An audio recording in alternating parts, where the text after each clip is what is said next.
This week on the Pro Wrestling Podcast. The gentleman villain, William Regal, is officially done with AEW.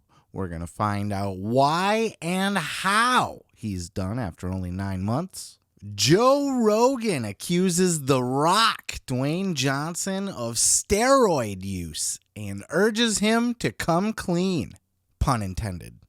Good old JR shoots hard on Johnny Ace, a.k.a. Johnny Laurenitis, a.k.a. Johnny Kissass, and Sasha Banks, the boss, a.k.a. Mercedes Varnado, is rumored to be appearing at Wrestle Kingdom for New Japan Pro Wrestling.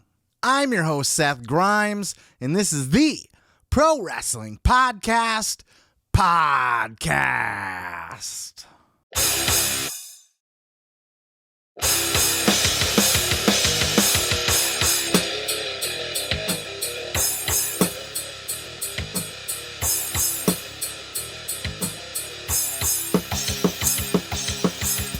What the fuck is up, everybody? Welcome. Come on in to another episode of the Pro Wrestling Podcast. Another week. We just keep rolling and rolling. This is episode 63. 63. God damn. It's a lot of podcasts. I was toying around with the idea of posting the very first episode that I ever did and just kind of listen to how I was then compared to now, and I'm still newbie. Look, this is only like my first year doing this show, for a little over a year. So I still got a long ways to go before I'm like a grizzled podcast vet, but I think it'd be fun to kind of dip back and check out some of those older episodes. I thought about that because I'm toying around with the idea of what to do. I will not be doing a new show, barring any breaking news. You know, if something major happens, then I will certainly jump in and try to cover it. But being that my show comes out on Sunday, and Sunday is Christmas Day, and then New Year's Eve, I believe, is what the calendar shows. Let's go ahead and pull that up here. Actually, let's take a look. Yeah, so Christmas Day is the 25th, and New Year's Day. Okay, so no shows on those days, though. I'll try to do some kind of bonus something or other to kind of just have pre-made and throw up. I don't know what it would be quite yet. I recently, just so you know, don't think I ran away on you or anything, just taking time off for the holidays. I'll be traveling, visiting with family and that sort of thing. I recently just did a special video on AEW, kind of a current analysis on the current state of AEW. It's titled AEW We Have a Problem, and it kind of goes over all the big glaring issues that are leading to the decline in the ratings and the interest and people jumping ship and that kind of thing. It's not a big hate on AEW thing. Longtime listeners of this show will know that, look, I fucking love me some AEW, but they're having some problems. So I address those as well. But we can talk more about this kind of shit at the end of the show. Let's go ahead and just jump right in with our first topic here today. Lord William Regal is officially done with AEW. I think he probably still has a few days or a month or so. I think he has till the end of the year actually left on his contract. But he has been written off of the show. He did his little goodbye pre-tape promo with Tony Schiavone this past week. And, of course, did the stretcher job for MJF. And they had to write him off of the show. He's done. He will be going back to WWE. Rumors were floating around about this, and then the big angle with MJF kind of sent up red flags. Why is Regal turning on the Blackpool Combat Club suddenly? And then why is MJF laying him out and giving him the stretcher job and that sort of thing? So the rumors ran rampant, if you will, and a lot of people were speculating on stuff they might have been hearing in the locker rooms. But we finally got it from the horse himself. And no, not William Regal, but Tony Khan, as he addressed the William Regal situation at the Ring of Honor media call. Check out this clip. Question about the status of William Regal in AEW and also in Ring of Honor, where he's helped us out. William Regal had approached Mega and said that, and it was all very legitimate, valid stuff. Basically, he's got a son who works in another wrestling promotion, and he really wanted us at the end of the year, when we had the option to renew his contract. He was asking that we would not nothing bad. We're having a great time working together, but that this is an opportunity for him to go back and work in these really golden years of his career with his son and do things he likes to do, coaching. And he's got friends that he would like to go back and coach with. And it's a very complex situation for AEW because he's a huge part of what we're doing on screen, and we really value him. And there's multiple storylines that he's involved in at this point. And as we were going to Toronto that week, obviously I had a lot on my mind, and we had this really long, good talk, and it was very positive. And he really had, I think, good intentions, I'd like to say, for why he wanted to go back. And it made a lot of sense to me that he would want to work with his son and be with his son. And he said to me, honestly, and it made sense, given where you're sitting right now, does it make sense to you that I would want to go back and be with my son?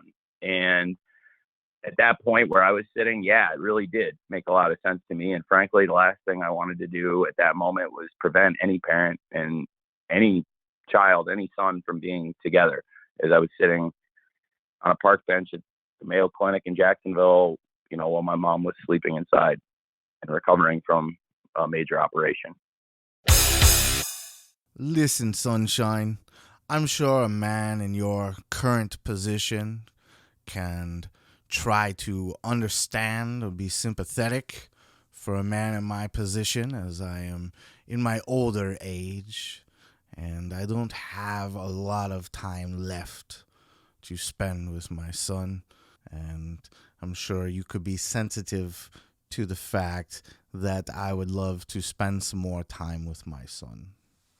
And that's it. That's all it was. And that was a horrible, horrible impression. Don't even fucking try it in the comments with me on that. I already know it sucks.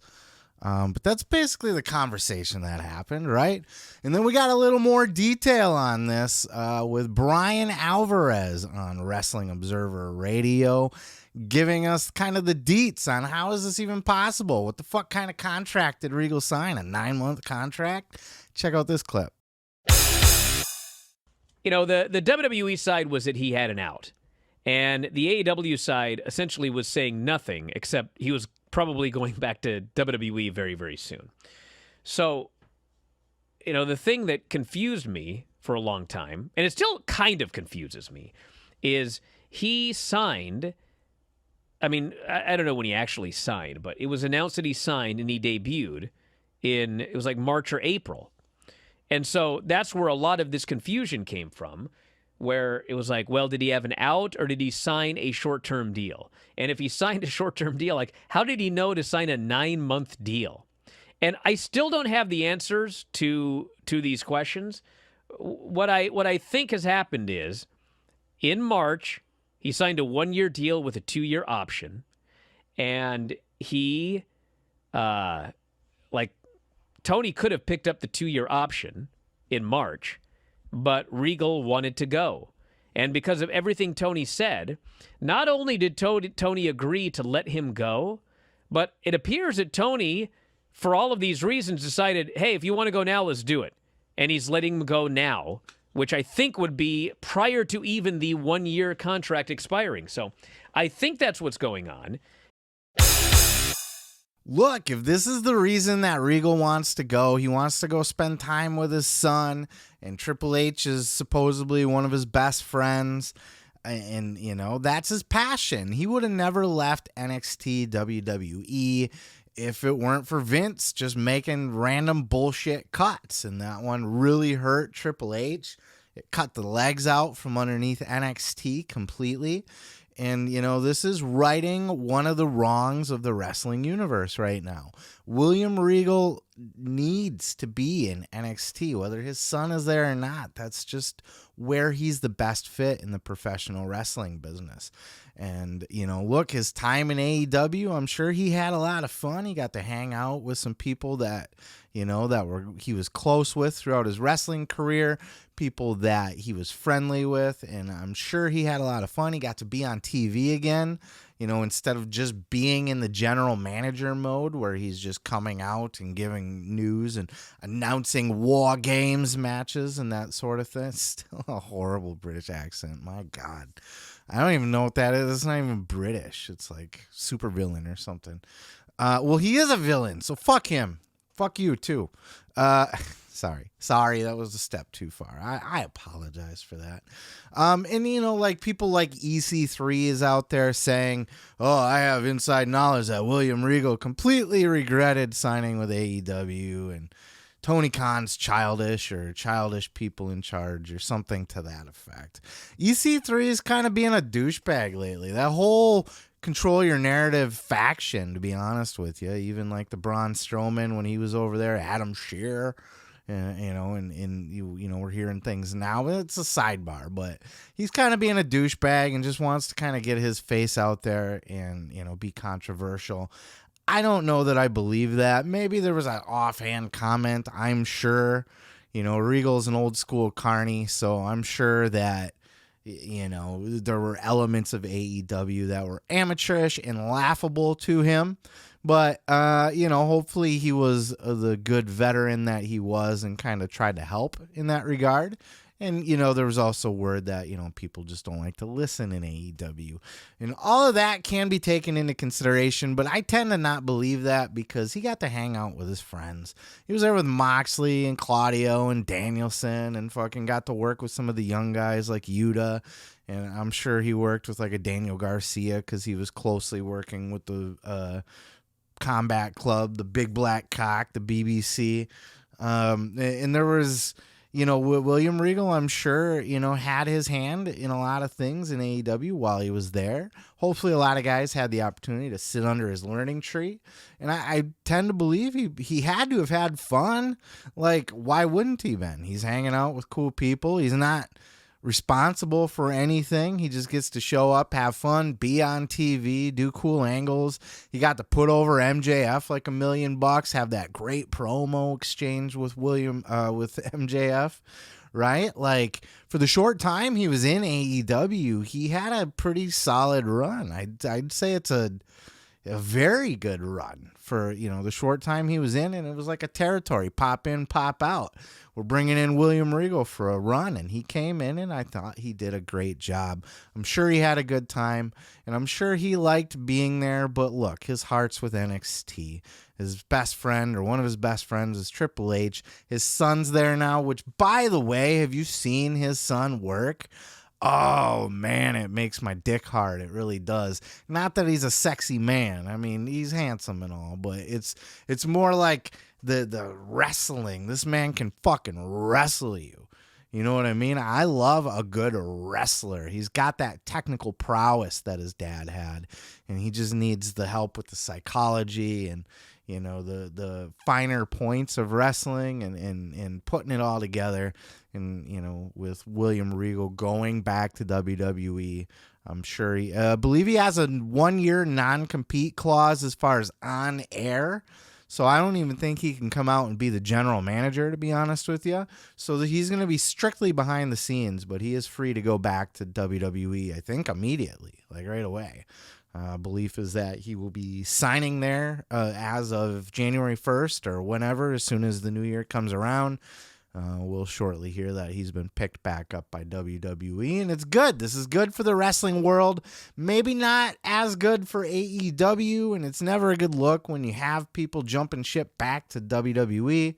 especially when they ask to get out of their contract. And again, William Regal's a bit of a carny, right? He's from that old, he's legit, like literally from the old school carny background. So if you don't think he was working Tony Khan a little bit, dear Sunshine, I'm sure you could understand my position. You know what I mean? Like, he's working him a little bit. He just wants to go back and be with his bro. But it's, I mean, he wasn't lying, but I'm sure he, you know, Tony's a bit of a softie and a nice guy, and I'm sure Regal kind of played right into that and was given his release. And not everybody that asks for their release gets it. All is right with the wrestling world, in my opinion. But what is your opinion? Leave it down in the comments below. And on to the next. It was on the Joe Rogan Experience that host Joe Rogan was talking about this Liver King fuck, which, by the way, why is this news? I see this everywhere. I've never heard of this person in my life, and all of a sudden, a big scandal. He's on. So who gives a fuck? Why is this news? But Rogan likes it because he's into the, he's into the meathead stuff and all of that, right? So they're talking about this Liver King fuck, and then Rogan just completely segues for no apparent reason, just wanted to rope the Rock in with that. Or maybe Rock was brought up. I don't remember exactly. Let's go ahead and listen to this clip, and then we'll follow up after. Does The Rock say he's clean?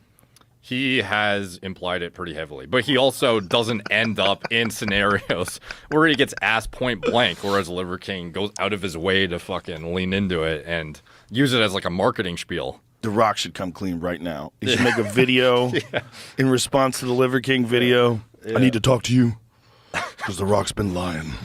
Yeah. No, yeah, There's not a fucking chance in hell he's clean. No. Not a chance in hell. As big as The Rock is, at 50, when you're looking at a physique, let's look at a physique of The Rock, like a full jacked Rock. Find The Rock at his most jackety jacked. He's like pretty fucking peaked in terms of like the last few years. He's definitely like turned it up a notch. At 50. Yeah. That's natural, bro. That's how could you think otherwise? Eats a lot of sushi. Yeah. So first of all, are we going to agree or not agree that The Rock is on the gas to some extent, right? Is he literally sticking needles in his butt? Probably not. But I'm sure he's got some sort of doctor and he's on some sort of routine. Look, all these Hollywood guys, they do that. You don't get as bulked up as fast as they do without a little bit of enhancement, right? And The Rock is a massive fucking guy. And he's always been a big hoss, and he has great genetics, and he's the football player guy, and he's already a big motherfucker, and he's, been in shape and working out his entire life. But for a man that's got to be pushing 50 by now, right? In his 40s, mid 40s,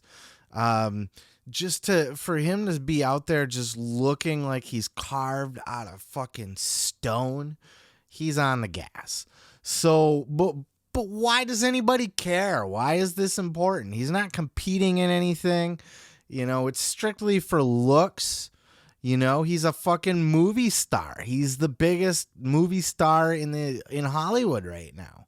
So, and he's an action star, and he needs to look the part. He needs to be a big, bad, chiseled out of rock motherfucker, and that's exactly what The Rock is. He was even boasting for the Black Adam movie that he was like the only guy in a superhero movie that didn't have to have padded suits. I don't give a shit. I don't care if I never cared when wrestlers were on steroids. It's not a sport. I would care if it's in the UFC, and that's only to either let everybody on steroids and then just, let them have at each other like wild animals, or nobody's on steroids. But you got to keep shit legitimate and fair in sports. So I'm perfectly fine with it being tested there, and like the whole baseball scandal with what was it, Mark McGuire and people like that. Not a sports ball guy. I don't fucking know. Barry Bonds, he was mixed up in that too, maybe. But I get it with sports, but with entertainment, and wrestling in my mind is not a sport. It's entertainment, and where I draw that line is just competition. If you're on the gas, and you're using steroids and you're using any other kind of enhancement and you're using them better or more often, or just maybe your opponent's not using them at all, it's going to create a possible disadvantage between you two. When you're like a wrestler, it's kind of, you're working with each other. So at that point, it's entertainment, and at that point, you're only big and jacked for the aesthetic. You're big and jacked because wrestlers should look big and jacked because they're big, mean, tough guys fighting, right? So that's why you want to look big. So I've never had a problem with it in WWE or AEW, whatever. I don't even know. AEW says they have testing, but who knows? Though they don't have any gross looking guys outside of like Brian Cage, perhaps, and maybe a couple others, Wardlow. But for the most part, there was even an interview MJF did where somebody like was giving him shit about possibly being on steroids because he had a little bit of perk in his nips, a little bit of the bitch tit going on. I don't fucking know. I don't care. And why is Joe Rogan bringing it up though? Why does he have a hard on for it all of a sudden? Why would The Rock need to come clean? I guess if he's out there saying, no, this is all natural, baby, like, just don't address it if you're on the gas. Don't fake the funk, though. I guess I could see where Rogan would have a hard on for that, right? Because Rogan admits it. He's a meathead, and he's like, yeah, I use enhancements. Of course I do. He's fine. I'm 50-something, and I still like to compete and lift weights, and it's good to enhance myself. And it's fine if the Rock's on it, all these Hollywood guys, Thor's on it, Hemsworth. Wait till you see Hemsworth in the Hulk Hogan movie. Did you see him in Thor: Love and Thunder? He's insane. He's almost as big as Hulk would have been, or at least can pull it off for a movie for sure. Wait till you see this fucker in the Hulk movie, man. He's gonna be jacked as all shit. Chris Pratt did it too. Remember, he was a dad bod guy, and all of a sudden he's all fucking jacked up. A lot of these guys do this in Hollywood. It's fine. But do you think he needs to come clean about it? Is it anybody's business? Do you have to? I think if you're out there and you're lying to the public and you're putting yourself over, like, I guess I don't have a problem with lying. Like, if somebody's like asks him like, hey, are you on the gas? It might be good for his reputation and his PG persona that he likes to carry, his very pleasant Dwayne Johnson Hollywood guy, to not be on drugs, performance enhancing drugs. But if he's out there just trying to like put himself over for being in as good a shape as he is and being clean and doing it all natural, brother, then he's kind of full of shit. And look, what do I know? I'm fat and chubby and nerdy, and I'm sitting in my basement yelling at a microphone. So I'm not hitting the gym 5 times a week, doing 2-a-days, 6 times a week, whatever he does. I'm just not that guy. So he very well could be chiseled, but naturally. But I tend to trust Joe Rogan's opinion. He's around tons of meatheads, and he's been a meathead his whole life. He would know. He's not just some fuck. It's not like me sitting here going, yeah, Rock's on roids. You know what I mean? Even though I just spent the last, 5 minutes telling you that he is on roids. But with a Joe Rogan, like, yeah, he knows what he's talking about, and he can recognize that shit. So I tend to believe him, and just take one look at The Rock. What is he over there in the thumbnail?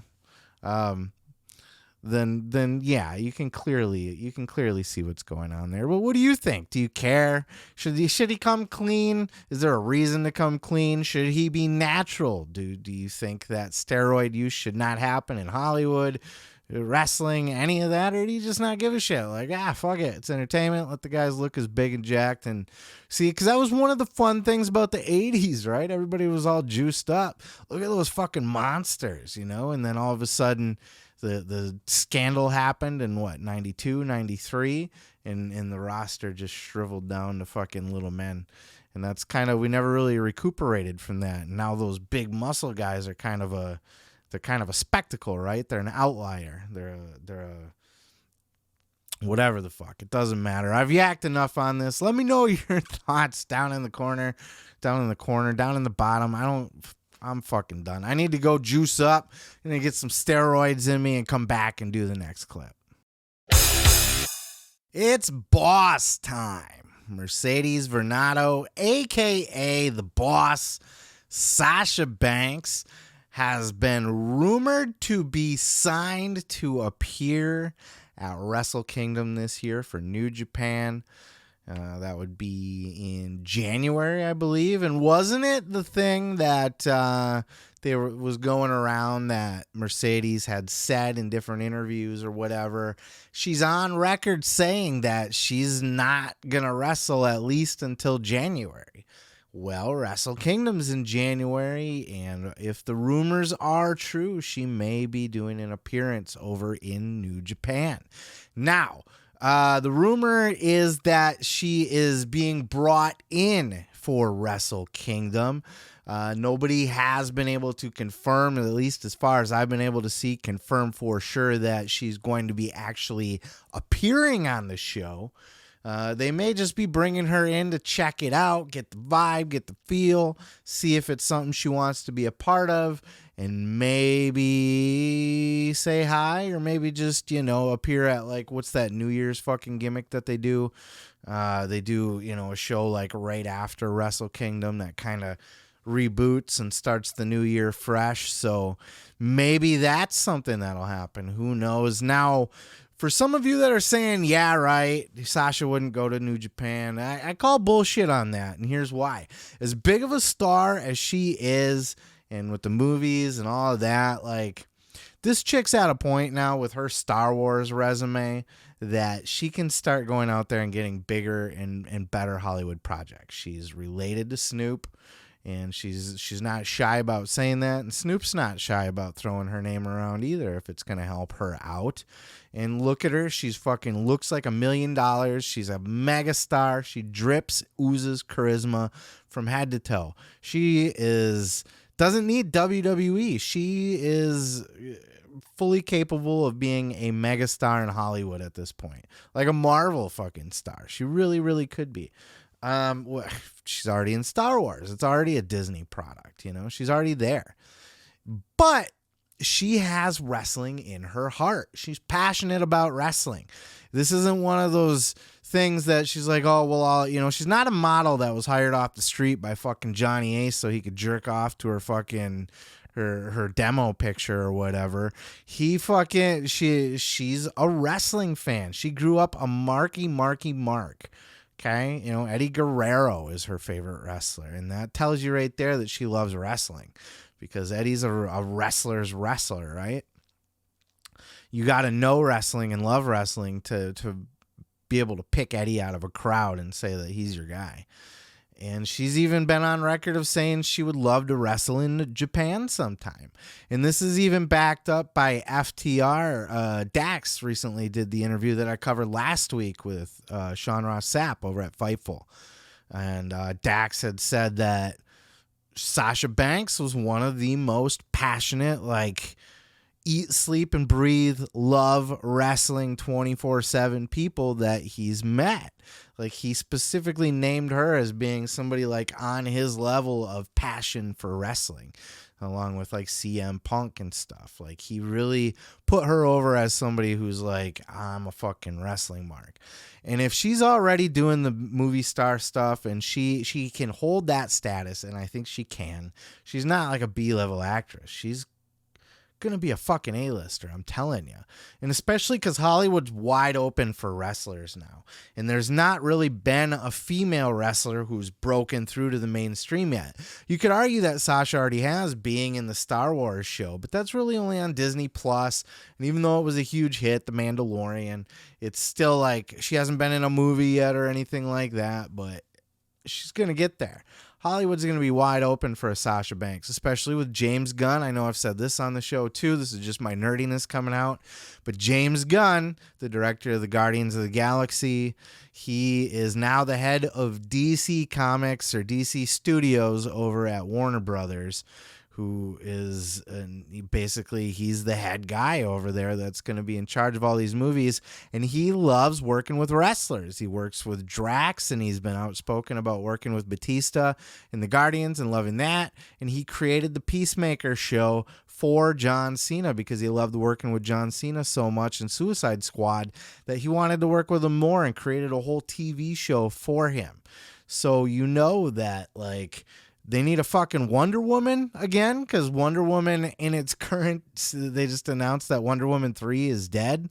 So it looks like they're going to be doing a whole reboot over there. And I know this is a giant tangent divergence off the track here. But it's all to say that Sasha Banks would be a fucking shoo-in to go over to DC and be in a big giant fucking superhero movie, you know? And that's just the beginning. Sasha Banks is a megastar. She got her foot in the door at Disney. And if she loves wrestling, she can do the movies and the TV shows and all of that shit and be that star. And she can still keep wrestler in her name, like with me. So, like, I used to be a rapper, you know, that's where I got my start. But I haven't released anything lately. And I kind of always think, like, you know, can I still call myself a rapper if I haven't released anything new in any recent amount of time? You know, can she still call herself a wrestler if she's done wrestling? Well, if she does New Japan shots here and there, comes in for an angle, kind of like what Jericho did with Kenny Omega. If Sasha Banks just does shit like that, even with AEW, if she wants to come in and work like an angle with Britt Baker and then bounce out, you know, she doesn't need to tie herself down to any big contract. She can just keep, I'm a wrestler, and she can go do all the stuff that she's always wanted to do. Because again, she has been very outspoken about this in the past. I want to go work in Japan. And that doesn't mean like WWE on tour in Japan. That means she wants to do like the legit Japanese style. And I think that excites her, much like when a Chris Jericho went over there. And there's something appealing about that to wrestling fans because it's a whole different thing over there. And I'm excited to see it. You know, I'll wrap this up here. But Sasha Banks, look, Mercedes Varnado, whatever she is, will we see her in WWE again? Absolutely. She'll come back. She'll do a WrestleMania return. Not this year, but, you know, she'll be back in WWE. Give it a year or two when things are slow and they need like a giant star to just fucking pop something, you know, pop a WrestleMania. She'll come back. She'll do that. But I don't think she'll come back full time anymore. I don't think she needs it. I think she can do the John Cena treatment or the Brock Lesnar treatment and just come in and have matches whenever the fuck she feels like. Bounce out, go to New Japan, work with some people over there, bounce out, hop over to AEW, and then all the while do Mandalorian if that's still a fucking thing, or whatever other movie or show opportunity she gets in Hollywood.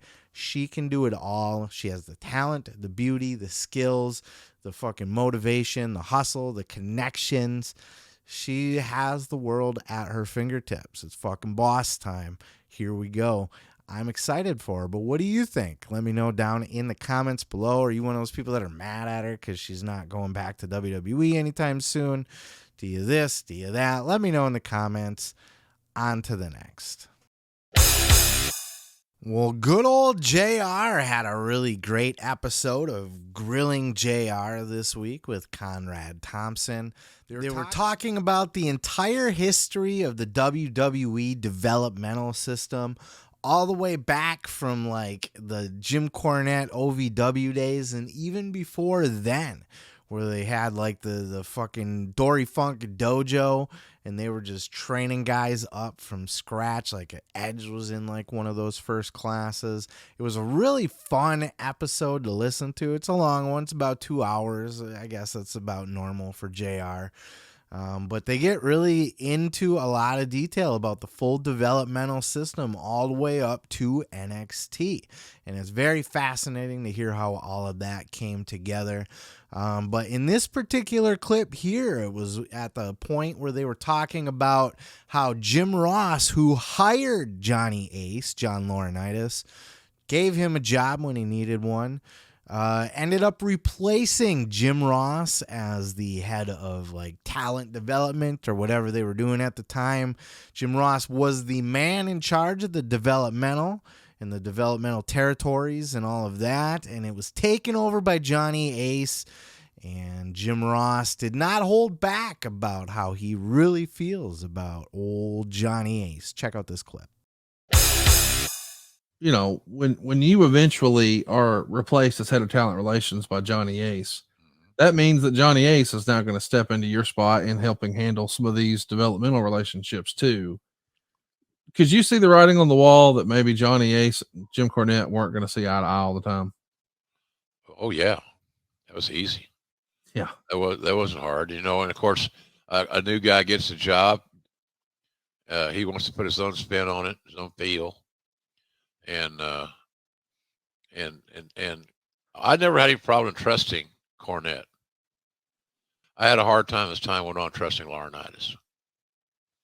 And that's sad to say, but that's how it works. And I hired him. I gave him a job when he needed it. And then I got, I don't think he treated me quite right. Again, he was wanting to show Vince he's a better manager than JR and all these things. And so now his ass is without a job, and he deserves the goddamn misery that he's living, that I perceive that he's living. And I didn't like how he treated me. So this is not about me. This is about the developmental program. Yeah, John Laurenitis is a scumbag, a sleazeball, a corporate fucking weasel, a kiss ass, brown noser, douchebag, pervy. Nobody has a good thing to say about John Laurenitis. Look, I don't know the guy personally. I'm not going to judge him like I know him, but people talk about him all the time. And the things that you hear, it's like, what the fuck kind of guy is this? You know, his entire purpose in WWE was to kiss Vince McMahon's ass as much as possible, to stay as close to the Vince McMahon inner circle as possible, to keep his own job. And he would bury people underneath him. He would cut throats, kick people out of the way. You know, he wasn't even particularly nice when he fired people. You know, you even hear people, oh, I got that call from Johnny Ace, and there's no real compassion or sorriness, or you know what I mean? Like, he's just the absolute worst corporate stooge, and he can't even ride a fucking skateboard. Carries one around like he's fucking Tony Hawk or something, but he can't fucking ride one to save his life. Can't ride a skateboard either. You ever try to ride a skateboard? It's just scary. Kick, push, and coast. Never mind. But yeah, like Jim Ross, like, and I love this about JR, red ass JR. He's never afraid to hold back. This dude just fucking, you know, if he's crotchety ass old man JR, get off my lawn. He'll tell it like it is, and he's glad Laurenitis is living in misery. I don't think that Laurenitis is. I'm sure he got a golden parachute out of WWE. You know, he got a nice big severance. He's a multi-millionaire, I'm sure. He had stock options, I'm sure. Vince took very good care of him, and we all know why, right? Because there was some passing around going on in the office place, wasn't there? A little bit of here, you can play with this now, I'm done with it kind of stuff. Yeah, and he's married into the Bella Twins fucking family, you know, and he signed them out of a fucking, like, out of a magazine, right? Because he thought they were hot, just models. Like, he's just a gross sleazebag guy, so I get Jim Ross's frustration. And Jim would still to this day be a brilliant guy to have in the head as your head of, like, talent acquisitions, signing people, you know, coach it, like, not coaching people. Well, he even said on the podcast he can always want it, like, his dream job would be like an NFL coach or a college coach, you know, for football. But if you can't be that, you know, working with the developmental and coaching wrestlers, if you will, is the next best thing. And he's great at that. And he should be doing that for AEW to this day. He's brilliant at it. But I love this kind of shit. I like it when JR gets pissy and just more lovely, wonderful insight into the person that is Johnny Ace, right? Let me know what you think down in the comments, and we're going to go on to the next. Well, with the rumors and speculation that Ring of Honor might soon be finding a new home, Jim Cornette gave his 2 cents on how he would book the return of Ring of Honor, or how it should have been booked to begin with, after criticizing the way Tony did it, of course. Check out this clip. Well, remember we say he announced it like 15 minutes after he signed the contract? Because he has no restraint. He has to blurt everything out. With a little thought, he could have done something like, ladies and gentlemen, see, then the problem becomes Tony making an announcement, because then the problem becomes Tony speaking on television in a public forum. But some announcement could have been made that the intention was, ladies and gentlemen, AEW, the fastest growing, newest wrestling promotion on television today, has purchased the assets and video library of Ring of Honor, a promotion dating back over 20 years that has seen some of the finest talent come through its doors, including Samoa Joe and CM Punk and this guy and that guy. And to make sure that that lineage goes on, AEW President Tony Khan, or whatever the fuck, will be announcing over a period of the next several months not only ways that you can enjoy the tremendous legacy of Ring of Honor, but also its ongoing future. And then that gives you months to plan for potentially a one-night tournament. You know, an 8 or 12-man one-night tournament on pay-per-view for that particular audience. And then you've established a world champion. Perhaps if you'd have done it in some coherent way, you could have sold the network on having your Friday night program be Ring of Honor. AEW presents Ring of Honor. Yeah, starting fresh and holding a tournament or something to crown a new champion was certainly one way to do it. I wouldn't be opposed to that. That's not a wrong way to do it. And then even Cornette said he just kind of pulled that out of his ass. You know, he'd probably be able to come up with something better if he sat and thought about it. But I don't necessarily have a problem with the way Tony Khan did it, to be honest with you. Some things, yes, and we'll talk through it here. But, you know, to just exist in pay-per-view only, like, they're not missing Ring of Honor pay-per-views. They're just missing the active week-to-week TV show. So I like the idea that Tony continued the pay-per-views. I think that's the way to go. I think had you just not done anything, you'd almost kill off Ring of Honor completely. But to keep the pay-per-views alive, you're still keeping somewhat of the Ring of Honor fan base, even though this is now, they're very much kind of turned into AEW Presents Ring of Honor. Which was, you know, something that Cornette had said too. You know what I love, though, is I love his idea. You know, he had said on here, and I've seen other people say it too. I've talked to people in the comment section about it before. Ring of Honor should be Rampage. Rampage is a dead show. It's a dead brand. It's done. It's Tony needs to recognize when a brand is dead. Even if he were to start booking better shows, you know, better cards on Rampage, it's going to take months for that reputation to start to build back up of, hey, okay, we got to start watching Rampage again. And, you know, even if, look, they hot-shotted Rampage this week, you know, and look, I'm not buying into that either. Tony Khan said, oh, I'm going to start to focus on Rampage again. No, he said that before All Out, and nothing changed. So I don't buy that just because this was a decent little card he put together for this week's Rampage, that suddenly is just every week's going to be must-see again. It's not.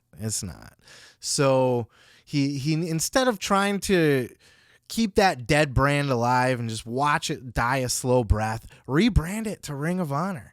Hopefully that's what they're doing. I don't know what Tony's been working with the network. And I think the overall idea here and the purpose behind buying Ring of Honor, other than just it's a no-brainer to scoop it up, especially before WWE had the chance to, you know, you want to, like, enhances AEW's value greatly, because now even if AEW sells to WWE someday or whoever or whatever, they got it's AEW and the entire history of Ring of Honor, you know.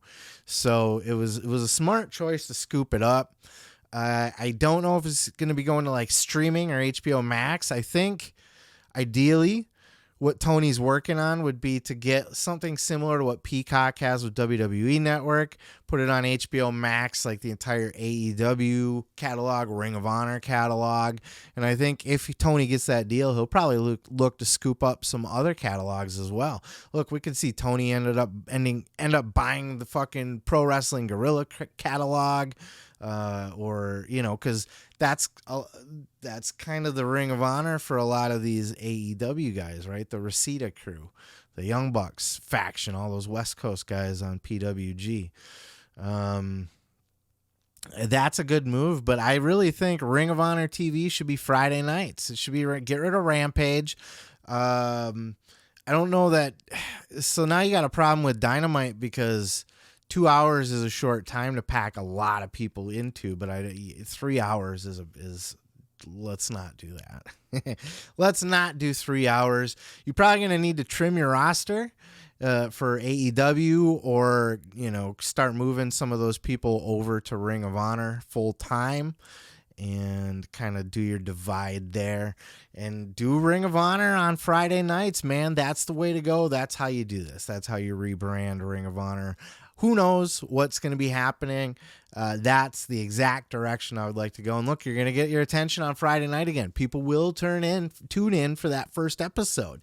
And if it's a hot episode, they're going to tune in the next week. And then you just don't shit the bed with it. You keep it hot. And if it has its own separate roster, instead of, you know, all these guys are on Dynamite and then the leftovers are on Rampage, now it's only guys on Ring of Honor, only guys in it. And you could have crossovers and stuff like that, but worlds collide type shit. But if you keep them mostly separate, Ring of Honor will be must see on Friday nights. And I truly believe in that. And I believe in the Ring of Honor product. And I think Tony's going the right direction with a lot of it. Like this dog collar match with the FTR and in the Briscoes. Fucking, oh my God, right?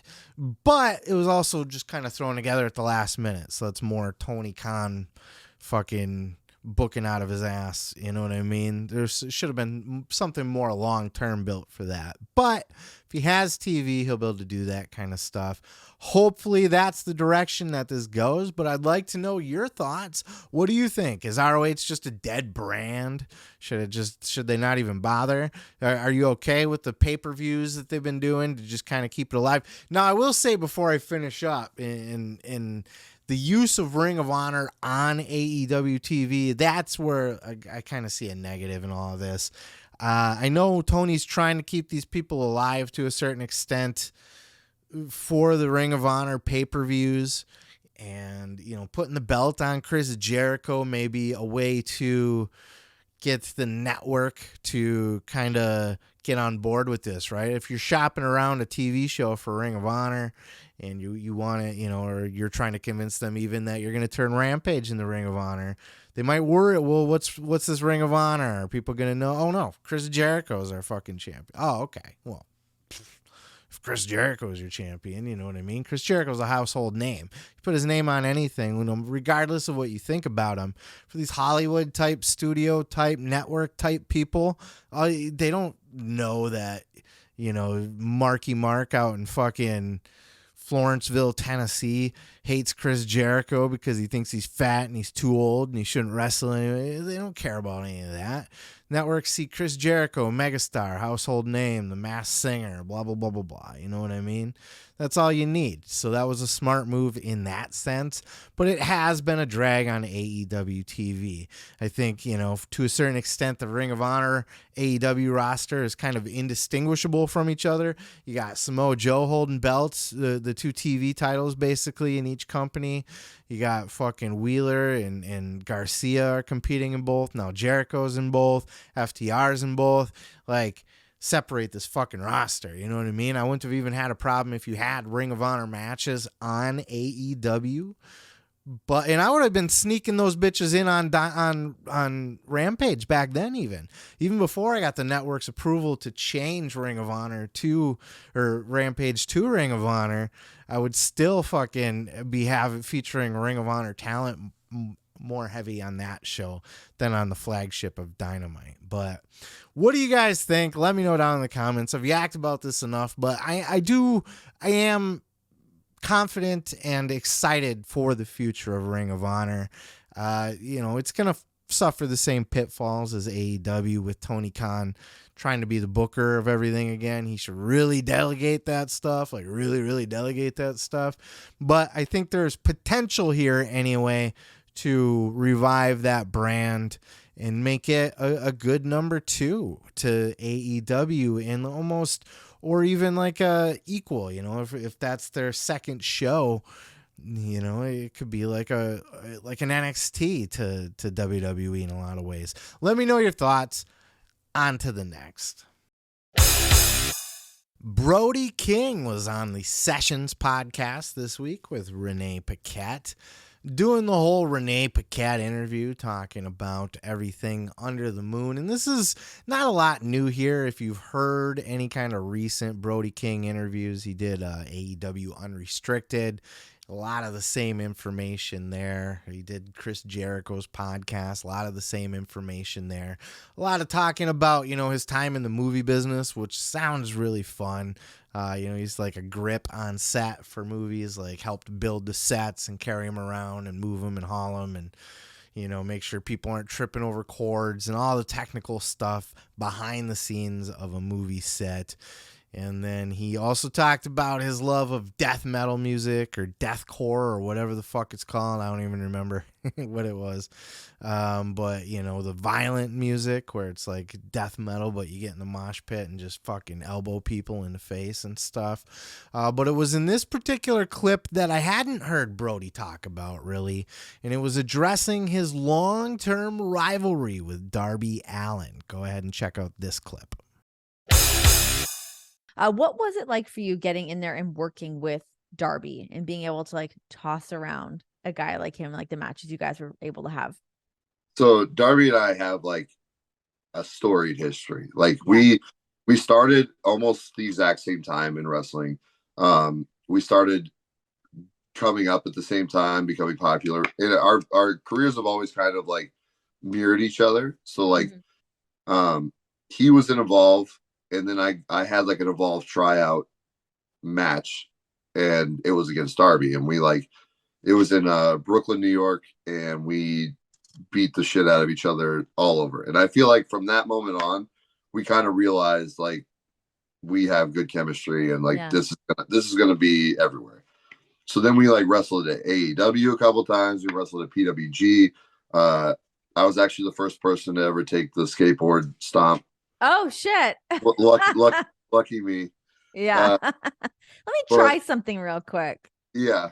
So I don't know. I feel like when it comes to wrestling Darby, we don't think about it. We just do it, and it's just like he trusts me, I trust him, and it just makes for a really good product. Darby's definitely my greatest opponent, and I'm sure that our story is far from over. Man, these two have had some hellacious matches. Now, I haven't gone back and watched anything that they've done prior to AEW, but the matches they had in AEW were fucking brutal. I was in attendance for the Blood and Guts in Detroit, and on Rampage that week, they filmed the same night, the Rampage Rumble or whatever the fuck it was, where they had the two rings it was a Royal Rumble essentially, but they had the two rings. And it came down to Brody King and Darby Allin. If you remember this was fucking incredible. Like the crowd gasped. I don't know what your reaction was watching TV, but in the audience, this looked sick as fuck. When Brody King was fucking just strangling, basically, Darby, just choking him out, and then dangled his fucking legs over the edge of the ring, and then just dropped him, and he dropped like a sack of shit. My God, that was like the coolest elimination. Like, I mean, one of the most memorable eliminations from a battle royal I've ever seen. It stuck with me. It was a great scene. And then they went on to do their 2 matches that they had after that, I believe. And one of them was the coffin match. And, you know, they had the fucking just brutalist stuff, bloody battles. But I like this kind of shit. I like that these kind of rivalries where these are career rivalries, and these are the sort of things that they'll be able to just keep going back to that because it's just built in. Brody's a cool guy, man. Like, the more I listen to him, I like him a lot. I like the way he looks. I like the way he performs. He's violent. He's very violent. He's brutal. He brings some of that deathcore stuff into the wrestling ring. Like, he's not afraid to be stiff with people and get stiffed back. And he adds a great element to the House of Black. Now, he talked about very candidly in here that he was upset that he didn't want to be taken off of TV when the House of Black was on their hiatus there. And, you know, he was the one that he wants to be there. The rest don't, you know, Buddy Matthews wants to go and Malachi wants to go. He also talked about Julia Hart on here in this show too. I think Julia, the more I hear about her and hear from her, I think she's a much cooler chick than I think people give her credit for, and fits in more with the House of Black than I think people give her credit for too. So, and he kind of talks about how him and his wife have basically took her in, and like they take her to the store to help her buy her wardrobe and shit like that. Just a really fun interview. He seems like a great guy. Lots of cool shit to learn. But man, like, I will, like, as far as like live show appearances, and this is secretly the real reason why I wanted to talk about this part specifically, is just to put over how awesome that one fucking scene was. The choke out and then the drop. Fucking just beautiful shit. Brody King's a master. I love watching his work. He's a beast, and I think he has close to main event potential. I don't know if he could be the champ, but he could be like a contender to a babyface, like a big brooding monster heel. He's a guy to keep around. I'm excited to see what he brings to the table, and let me know what you think down in the comments below. Well, let me tell you something, brother. Hulk Hogan showed face this week in an interview with Ringside Collectibles, as they are coming out with a brand new line of WWE action figures that look phenomenal, by the way. And I saw there was in the clip you'll see here, I believe there's a little snippet of a Cody Rhodes figure that's going to be coming out too. Excited to see that. But they have a whole lineup of Hulkster collectibles. Now, I don't know if you're an action figure mark or not, but if you are, you know, Ringside Collectibles has some fantastic shit.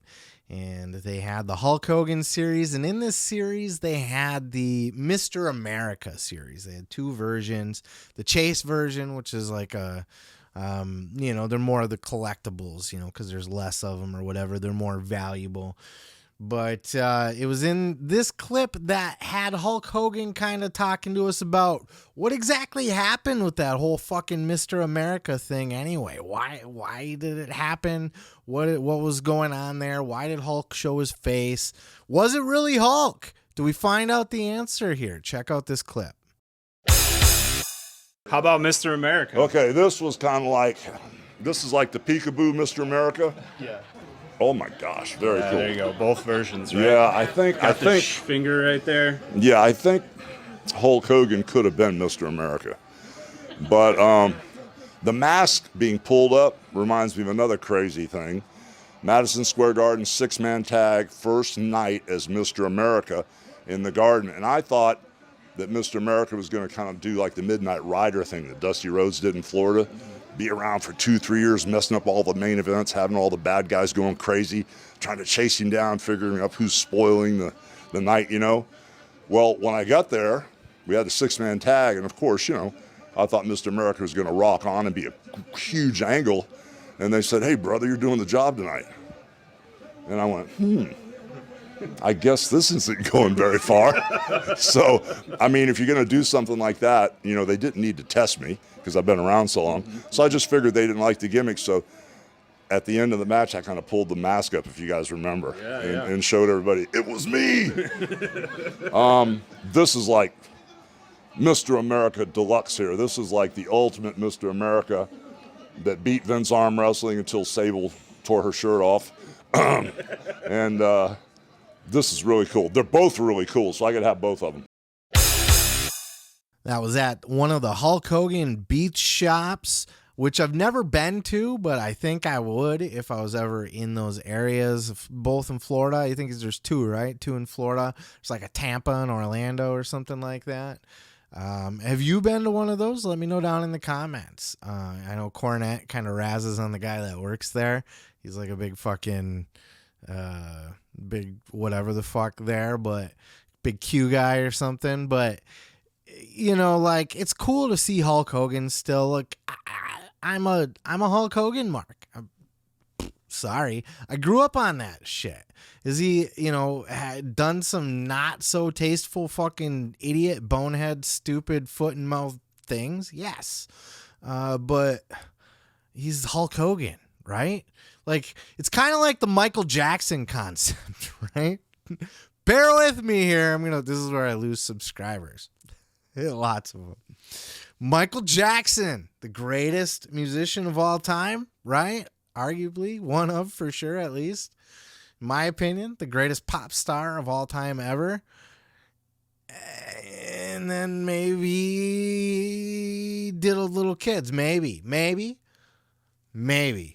And there was that documentary, and there was a lot of details in there, but I remain to believe obliviously, because one of the greatest musicians of all, like, how much can you hate the guy that made Billie Jean, Thriller, Beat It, Bad, Heal the World, fucking Black and White, like Jam, like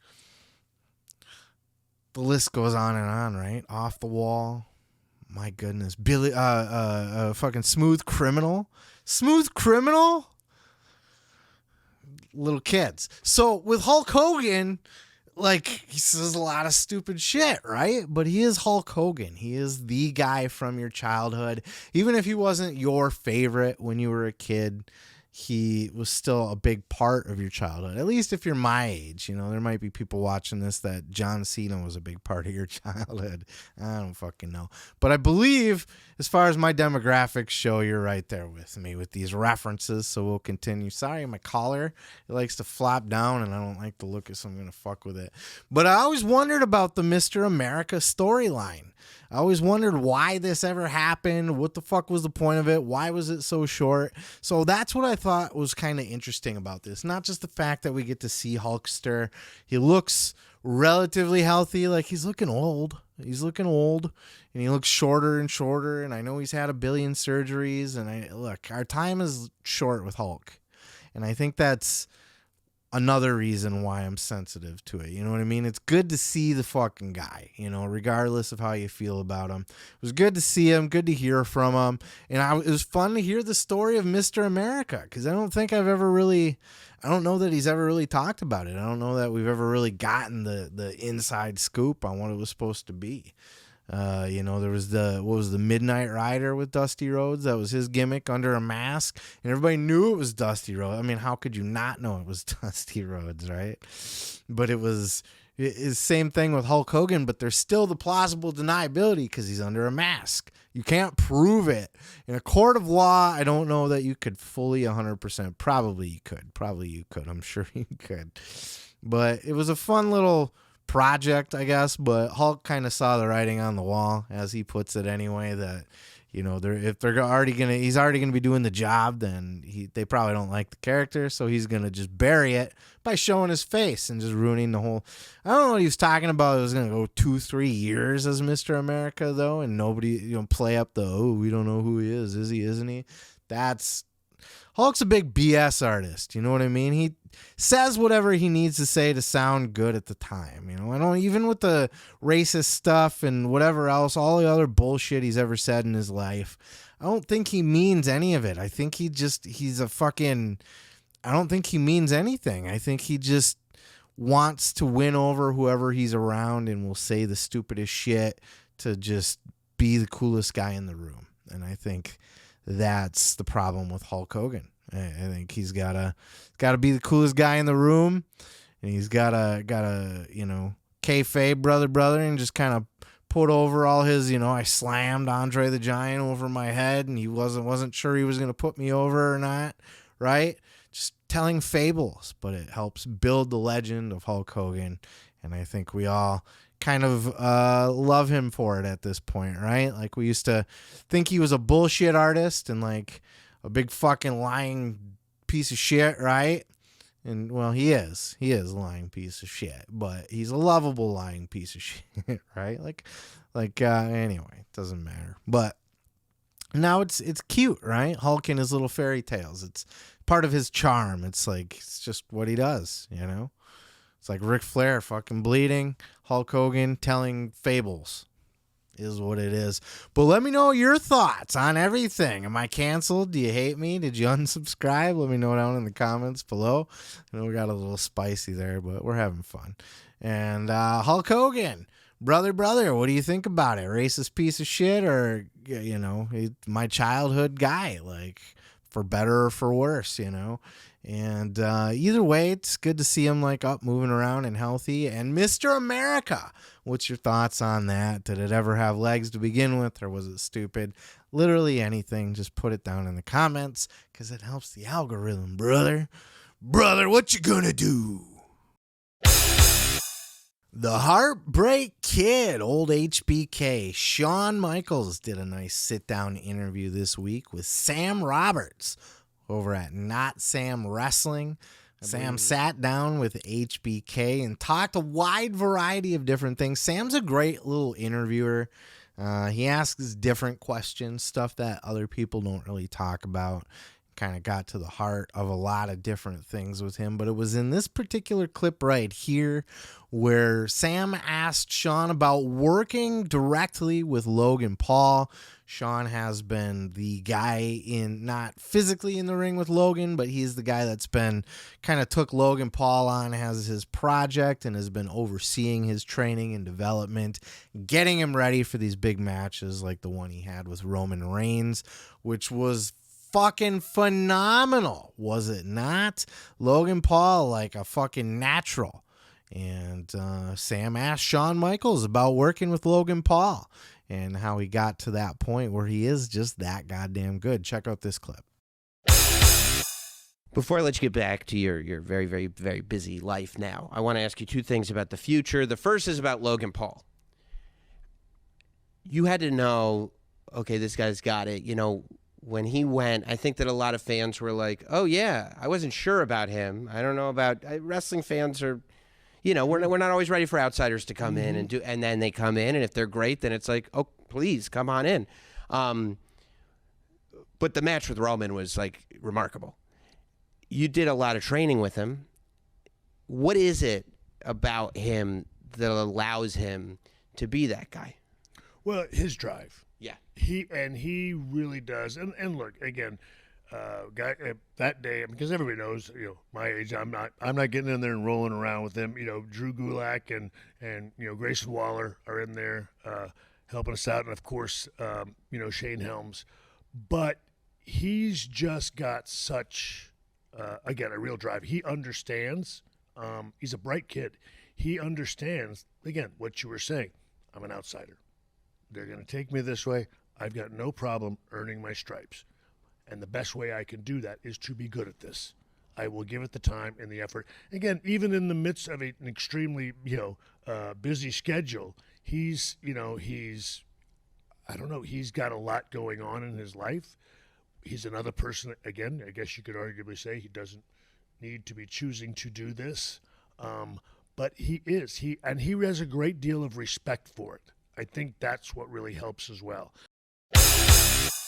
I don't know about you, but it's still weird for me to see like corporate Shawn Michaels and him sitting down and doing these interviews and conference calls and being like the face of NXT. He said in this interview that he's basically like taking over. Like Triple H doesn't really give him any input. He just lets Shawn run NXT the way that he wants to. So everything we're seeing in NXT now is Shawn Michaels and his team. I'm sure once Regal gets back there, he's going to have a big hand in it too. But you know, it's fun to see Shawn in this position, see him doing this.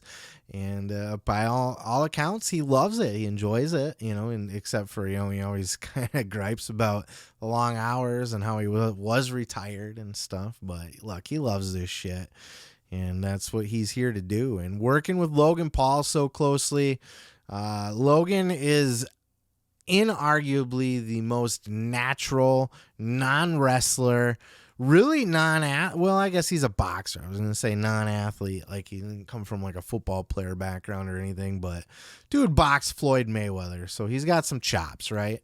So him in the ring, he's a fucking natural, man. He's still got stuff to learn. Like psychology is what takes the time, and that's what. But even in his match with Roman, his psychology was damn near perfect. Like he did almost everything right. I don't know how big of a fan I was of the selfie frog splash, but he's a social media guy, and he needs. So if anybody's gonna do it, right? Like you see fucking Austin Theory with his selfie stick, and before him it was fucking the model guy, right? Fucking, I'm blanking on his name right now. I know Tyler Breeze. Jesus Christ, a brain fart. You know, when you're live on camera, you forget shit when you're on the spot. Tyler Breeze doing it before him, but these guys aren't social media people, right? Like you could see maybe a Zack Ryder doing it back in the day, but Logan Paul's a legit social media guy, so I'll let that slide because that's got to be part of his gimmick and stuff. And he, you know, legit wants it for the content. But he's a goddamn natural in the ring. Everything he does, like, it was so well put together. And I don't know, I think Michaels had said at one point they're kind of teaching in reverse for this situation. Like they have a match planned out. I don't know if it's spot for spot like fucking Ricky Steamboat and Macho Man Randy Savage WrestleMania 3 where there's 97 different steps written down, you know, and Macho Man's quizzing. Ricky said that Macho would quiz him. Quick, what's step 26? And he'd have to just rattle it off. But that's kind of the way that they're teaching Logan at this point, and he doesn't necessarily have the time to develop to, you know, start from complete scratch. So they're going to have to like kind of reconfigure the way that they train wrestling in that way. But fuck, it's working for him. It's working for him. And I really hope Logan sticks around. I think if he does, he has potential. Like if he were to just do this full time, he'd be a WrestleMania main eventer and a world champion before it was all said and done.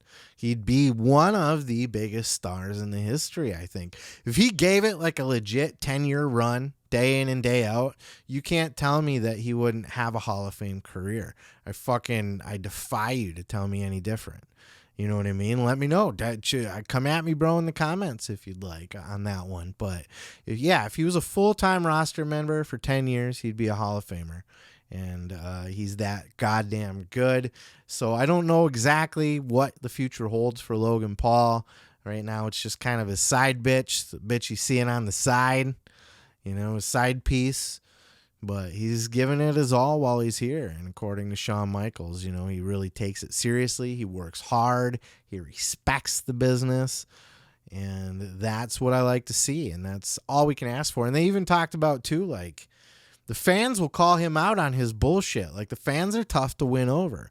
And we don't take kindly to you outsiders around here. You know what I mean? We never have. Celebrities coming in, it's like, you know, fuck you. Fans are really hard on outsiders. But if you are an outsider, if you're a celebrity, and this is just, like, celebrities can be wrestlers too. You know, like, if Logan didn't go the YouTube route, he could have been and may still be and is, I guess, a pro wrestler, right? So we got to give it to him. He's not Bad Bunny. He's got the physique, he's got the look, he's got the athleticism, he's got the motivation, the respect, the drive, the passion. And Logan gets a bad rap. I don't know the guy personally, but I do follow him to a certain extent, and I've watched a lot of his podcasts and YouTube videos, and look, he's in Mr. Beast videos and shit, man. Like, Logan Paul's like a social media icon. Like, Mr. Beast periodically will do these, get a bunch of YouTubers together for certain things, and Logan Paul's in the mix. My kids know who Logan Paul is. They watch Logan Paul shit. He's a good dude. He's a bit of a doofus at times. He's an immature kid in a lot of ways. He's got some growing up to do, some learning to do, I think, still, but I think his heart is in the right place. He's got a good heart, and he's got a lot of respect for wrestling. And I think if you are not already on board with Logan Paul, please, I really think you should give him a chance, because this dude's in it to win it. It's a cheesy way to end, so I'm not going to end it there. Let me know what you think down in the comments below, and on to the next. That's it. That's all I got for you guys this week. I appreciate you hanging around and watching all the way to the end, or listening all the way to the end. If you haven't yet checked out, again, I did a bonus goddamn collar. God damn it. It just flops like a fucking limp penis or something. I don't know why my mind went straight to that. If you have not yet watched, I did about a half-hour piece on the state of AEW. It's a video titled AEW, We Have a Problem. I will list it. If you're watching on YouTube, it'll be at the end card here as the next video you could watch. Otherwise, if you're listening to the podcast, I encourage you to hop on over to YouTube and check me out over there. It's not a burial piece by any means. It's just kind of, like I had said earlier in the show, it's just kind of going through some of the big issues that are kind of causing them to lose viewers and that sort of thing. And just some red flags and things to worry about. But overall, I want AEW to win and all of that good stuff. I'm not going to sit here and defend it. Fuck you. But so I guess I'm just trying to say it's not a burial piece. It's just, hey, here's where we're at right now and some things we need to look at. So if that interests you about AEW, please check that out after this. Follow me on social media at Seth Grimes Media, Facebook, TikTok, and Twitter if you're on any of those platforms. Watch my reaction videos if you're over on YouTube after the AEW video. If you want some more content, man, I got all kinds of shit. I got reaction videos. I did a book review of the fucking Brian Gewirtz's book, There's Just One Problem, which is fantastic. Spoiler alert for my review. Now you don't have to go see it. Go watch it. Lots of cool stuff over there. So I encourage you to check out some of my other content, as well as my book, The Gathering, A Bold Journey into the Belly of the Juggalo Underworld, about a dude who used to be a juggalo, goes to, and now he hates juggalos. They're weird and creepy.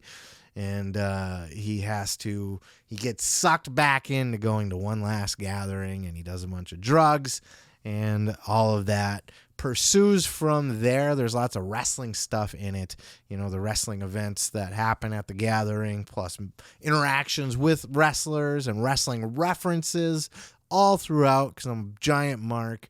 So worth checking out if you got like an extra Audible credit, perhaps. I'm working on maybe setting up an affiliate link where you can maybe check that out and get like a free, you get your free first month or something like that.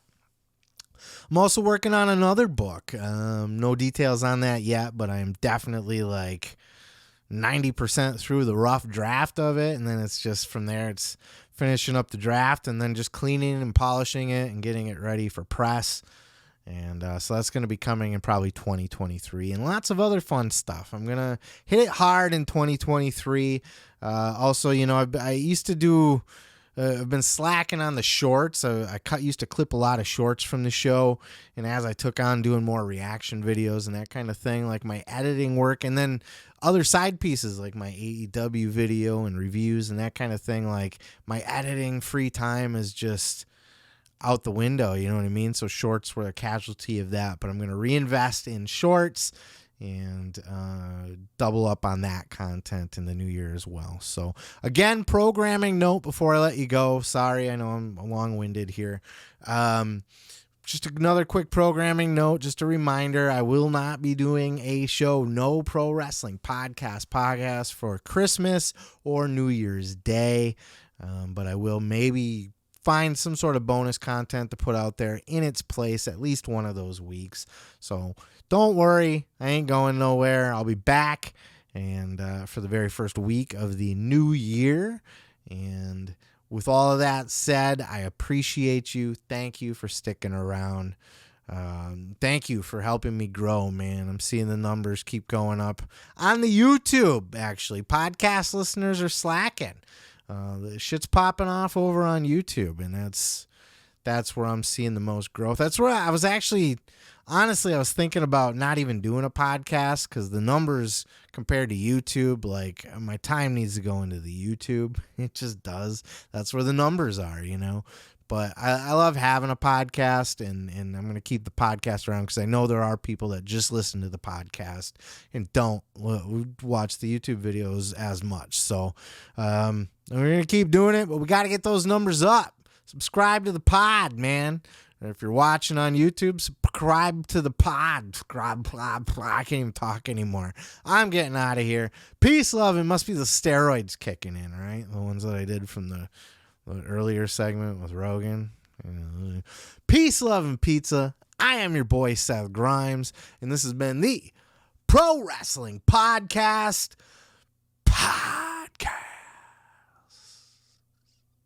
Said it in a whisper there instead of a growl this time. Easier on your ears, maybe. I don't fucking know. Merry Christmas, fuckers.